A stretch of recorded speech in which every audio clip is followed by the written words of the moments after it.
Let me quickly rope in Major Mohammad Ali Shah and Major General Praful Bakshi at this point.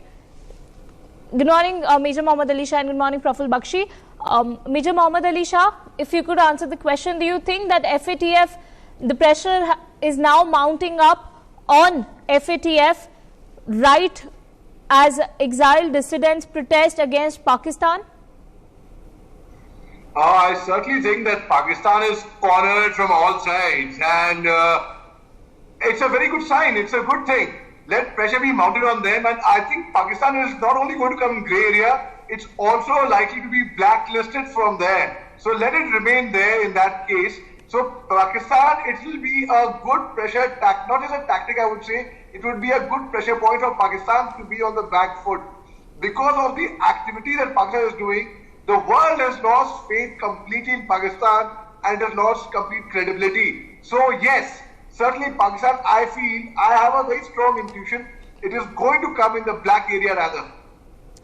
Right, Major Mohammad Ali Shah, do you also think that the grey list, where the grey list also, benefits Pakistan with terror financing, with money laundering, and the grey list is not actually a win for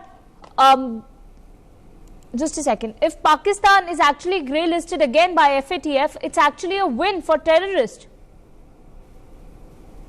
Well, yes, I certainly agree with you. I totally agree with you. In fact, if Pakistan is not blacklisted, it is definitely a clear win for terrorists, which means now, because Pakistan is the largest manufacturer, as we all know, in IT, international terrorism.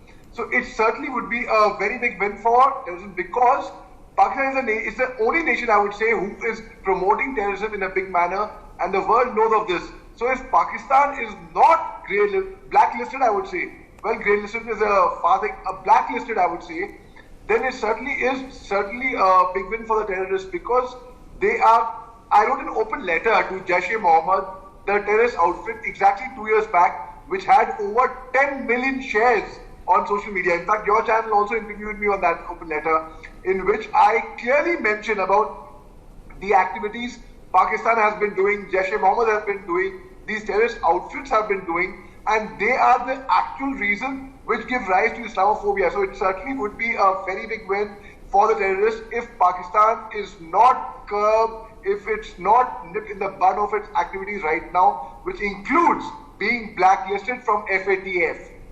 Right, so Mohammad Ali Shah, now of course, like Group Captain VN Jha said, that India also needs to go ahead and put up the evidences in front of FATF that, hey, listen, we have enough evidences against Pakistan that they are terror financing, they are giving, they are keeping terrorists under roof, they are hindering the process of Taliban Afghanistan peace process, and various other involvement. Yes. See, it's all showcasing by Pakistan, nothing else. In October 2020, last year, just a couple of months back, the FATF headquarters had issued 27 actions from Pakistan, out of which 21 they complied to already. But then, what about the remaining 6? They are still pending. So the FATF headquarters had placed Pakistan in the grey list. But now I think, since they haven't, we have to see the glass half full, half empty. But here I would see the glass half empty for Pakistan case, having exception, because they have not compiled, but there are 6 other actions which they are still desirable to give. So now on 22nd March, 25th March, when they decide, the final watchdog, when they decide about blacklisting Pakistan, I'm sure Pakistan, which has lost total credibility, and when the protesters from Balochistan, from Tibet, Hong Kong, Pashtun, Uyghur, they were protesting about 30-40 protesters were protesting. They've also demanded why no action has been taken against Maulana Masood Azhar.